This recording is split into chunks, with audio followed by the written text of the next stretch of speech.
This is for Andrew Kolvet's wife. Was you on the plane on September 10th? Did you see Erika at the tarmac? Did your husband fall into her arms? But Erika is uniquely, even in the midst of that tragedy, is uniquely able to navigate that, even just conceptually and emotionally, something I can talk to her about. Caitlin, Andrew's wife, just stepped forward and put Erika Kirk on blast, claiming she crossed a serious line with her, and that alone has people talking everywhere. And this didn't come out of nowhere either. It all hit right after rumors were already circulating that Erika might have had some kind of connection with Andrew. First, people were side-eyeing that moment with J.D. Vance that everyone still remembers. And now Andrew's name is suddenly being pulled into the mix too. What makes it even more intense is the talk that Caitlin may have filed for divorce. And a lot of people online are pointing straight at Erika as the reason things are falling apart this fast. So here's where it starts to get real messy. Before all of this drama started, Caitlin and Andrew had been together for years. Reports say they've been married since 2013, so we're talking about over a decade together. From the outside, everything looked solid, no obvious issues, nothing that hinted at this kind of situation. And Caitlin isn't just known as Andrew's wife either, not even close. She has her own lane and built her own career. She's a professional wedding coordinator and runs a luxury event planning company in Santa Barbara.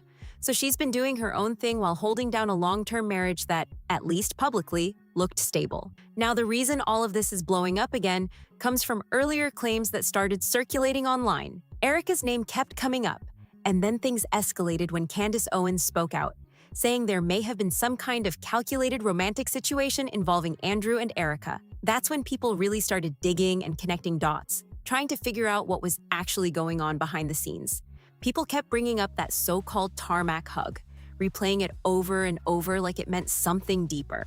Then came the travel timelines that didn't quite line up in a way that made sense to everyone, and that's when the chatter really took off. It started to feel like there might have been something happening behind the scenes that nobody was saying out loud, and that mystery only made things louder online. But not everyone was buying into that narrative. Investigators like Jessica Reed Krause pushed back hard, saying the flight records actually showed Andrew and Caitlin traveling together during the exact timeframes people were questioning. So right away, the situation split into two sides. I don't think I need to tell Erika that. Yeah. Erika is very shrewd. One claiming something serious was going on, and the other saying people were reading way too much into it and connecting dots that weren't really there. Then another detail dropped that made people look even closer. In January 2025, Andrew and Caitlin reportedly moved their Santa Barbara home into a hidden family trust. For some, that's just a normal financial move, nothing unusual at all. But for others, it raised eyebrows. Why make that move now, right when all this talk is building? That's when speculation kicked into another gear, with people suggesting it could have been about protecting assets or preparing for something bigger happening quietly in the background. And this is where the spotlight really shifts onto Erika. A lot of people online are saying that if any of this turned out to be true, they wouldn't even be surprised. There's been non-stop discussion about how she's presented herself publicly since Charlie's passing, and not everyone feels convinced by it. Some say her behavior doesn't match what they would expect, while others defend her and say everyone handles situations differently, which has turned into a full-on debate. On top of that, more claims started circulating about her past. Some people are saying she may not have been fully open about her dating history before Charlie, pointing to stories where she gave the impression she hadn't dated before, while others claim they've seen information suggesting otherwise. That contrast is that contrast. Exactly what's fueling more questions and making people look at everything under a microscope. Erika Kirk is a lie, a sham. Their marriage, fake, of course. Her entire marriage to Charlie Kirk was just leading up to her being First Lady. So when you put all of that together, it becomes clear why some people believe that if she ever found herself in another situation like this, she would try to explain it in her own way. And just when it seemed like things couldn't get more complicated, even more talk started spreading about those travel details, pulling the whole situation even deeper into the spotlight. Investigative journalist George Webb came out saying he had uncovered information suggesting Erika may have flown with Andrew shortly before everything went down, and that's where things started getting really intense. People didn't just take that and move on, they started digging deep, breaking down timelines, flight logs, and every movement they could track. According to what he shared, on the morning of Charlie's incident, he and Erika reportedly flew into Utah on separate flights. And that detail alone had people raising eyebrows. A lot of folks were questioning why a married couple would travel separately like that unless something unusual was going on behind the scenes. Charlie then reportedly went on to meet with people from the Savory Group, while Erika's plane was said to have continued on towards Santa Barbara. From there, things get even more specific. The claim is that the same plane later picked up Andrew and then made its way back to Provo, arriving just minutes after the situation involving Charlie unfolded. That tight timing is exactly what made people stop and really pay attention. Because if true, it sounded way too precise to just brush off. And it didn't stop there. There were also mentions of dispatch recordings describing a Toyota team leaving the University of Utah campus and heading toward a helicopter area near the scene. Webb suggested that this group could have been connected in some way, which only added more layers to an already complicated situation. Now, you've got people online trying to piece all of this together like a puzzle. The idea that Erika and Andrew could have been moving around at the same time in different places has turned into a major talking point. I was here for 5 years. I never dated here because I saw vicariously through my roommate how terrible it was. Especially for those who already felt like something wasn't adding up from the start. And just when it seemed like the story couldn't get any deeper, more claims started surfacing from people who say they were close to that circle, pushing the conversation even further. Some people close to that circle have also come forward with claims that Erika may have had connections with others in that same space, while allegedly speaking negatively about her husband behind the scenes. That alone has added another layer to everything, especially with how fast these stories have been spreading. There's even talk that Charlie may have updated his will not long before everything happened, and some are linking that to the idea that he could have discovered something personal, but to be clear, none of that has been officially confirmed. Still, it's one of those details that keeps getting brought up over and over again whenever this situation is discussed. Then you've got the financial side, which has people just as locked in. There's been ongoing talk about a large life insurance policy, and some are questioning the timing of certain changes and payments, saying it didn't feel right to them. That's pushed even more speculation about possible motives, even though nothing has actually been proven. And then come the smaller details that people online always zoom in on. Some have pointed out that Erika and Andrew seem to mirror certain traits Charlie had during public appearances, from the way they speak to how they carry themselves. It might not mean anything at all, but for people already analyzing every move, it just adds more fuel to the conversation. Andrew's own words about Erika have also resurfaced, and they've caught attention. In past interviews, he described her as very smart and highly strategic. I don't think I need to tell Erika that. Yeah. Erika is very shrewd. Tell Erika that. Yeah. Erika is... No, she's really, I love my mama. Yeah. She needs everything. It's just really cool. Even praising how she handles complicated situations. For some viewers, that didn't come across as just basic respect. And that's exactly where even more speculation started building. And one comment that really captured what a lot of people have been thinking said this actually makes so much sense. The way they look at each other, the way they move, and the feeling that Charlie might not have been Erika's usual type, especially based on how she's presented herself during this entire situation. And this is where everything starts to hit a whole different level, because when you step back and look at all these pieces together, it's not just one claim or one moment anymore. It's a full timeline that people are trying to connect in real time. Every new detail, every resurfaced clip, every past statement is being re-examined like it means something bigger. And that's exactly why this situation refuses to quiet down. Because now the conversation isn't just about what may or may not have happened, it's about patterns. People online are lining things up side by side, comparing dates, movements, and even behavior shifts, trying to figure out if there's a consistent story underneath all of it. And once that kind of attention starts, it's almost impossible to stop, because every answer just seems to bring up more questions. One of the biggest things driving this right now is how quickly narratives are changing depending on who you ask. On one side, you've got people saying this is all being blown out of proportion, that there's no concrete proof, and that the internet is just running with speculation like it always does. But on the other side, there are people who feel like there are just too many coincidences stacking up for this to all be random. And that split is what's keeping this story alive every single day. What makes it even more intense is how personal everything feels. This isn't just about public figures anymore.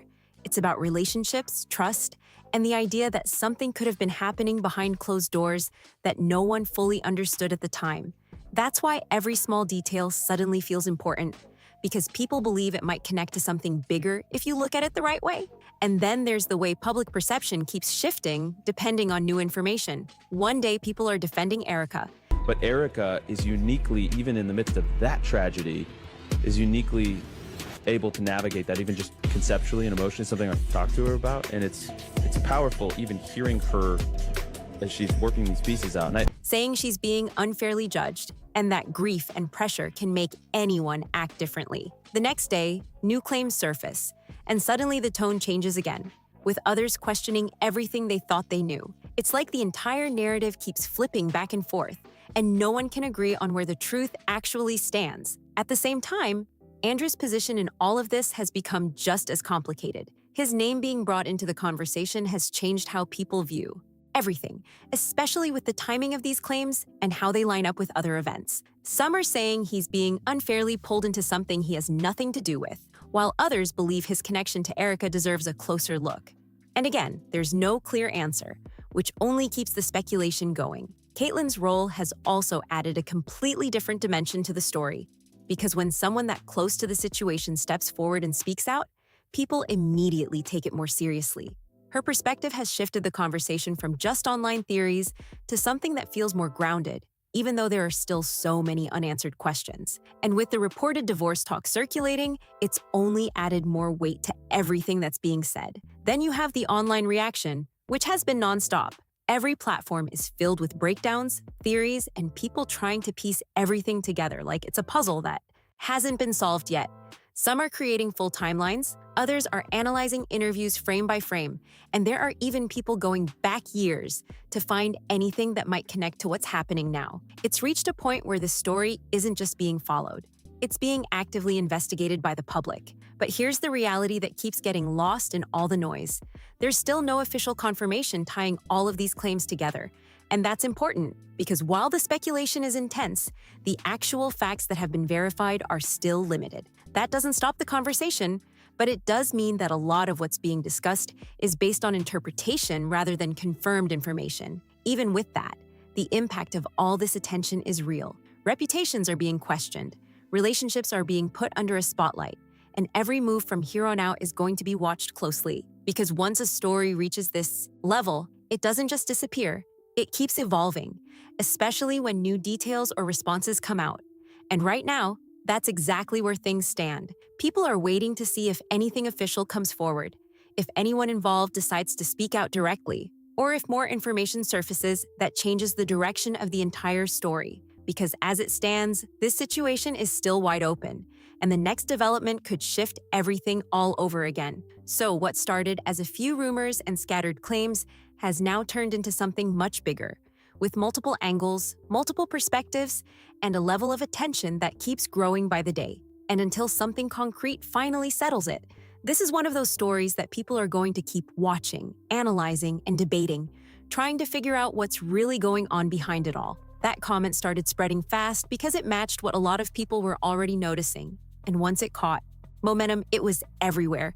Then another comment made things even more intense, saying you don't file for divorce if your partner is no longer here, and pointing to how Erika handled things publicly, with some people claiming her actions didn't match what they expected to see. Now that's a strong statement, and it's important to remember it's coming from online reactions, not confirmed facts. But that didn't stop it from gaining traction, and soon more comments started pushing things even further. One of them even questioned how many connections Erika may have had within that circle, showing just how far the conversation has escalated. At that point, it wasn't just about one situation anymore, it became about everything. People started questioning every detail, every past interaction, and every public moment, trying to piece together a bigger picture that still doesn't fully connect. And that's when things took another turn, because now Caitlin is reportedly claiming that Erika crossed a serious line with her as well. What makes this even more wild is the timing. Not long ago, Erika was the one telling people to stop with the theories, saying the speculation felt like targeted attacks toward her. So now, people are pointing out how ironic it would be if she's suddenly facing similar accusations coming from someone close to the situation. That contrast has only added more fuel to an already intense conversation. And with everything unfolding like this, a lot of people are starting to believe that Caitlyn might actually go through with a divorce. The rumors are already circulating, and the way things are developing is making it feel more real to some observers. If that happens, it would be a major shift, especially considering this is a marriage that has lasted for over a decade. It would also open the door to even more questions about what may have been happening behind the scenes this entire time. Because right now, people are working with fragments of a story that don't fully connect yet, and every new claim just adds another piece without giving a clear answer. So at this point, all eyes are on what comes next. Will anyone involved speak out directly? Will any of these claims actually get addressed? Or will more information come out that completely changes how everything is being viewed right now? Because as it stands, there's a lot being said, a lot being questioned, and still not many clear answers. If you've made it this far, don't just sit back. Jump into the conversation and let your voice be heard. Drop your thoughts in the comments, because this is one of those situations where everyone sees it differently. And if you want more breakdowns like this, make sure you hit that like button, subscribe, and share this with someone who needs to see it. Stay tuned, because this story is far from over, and I'll catch you on the next one.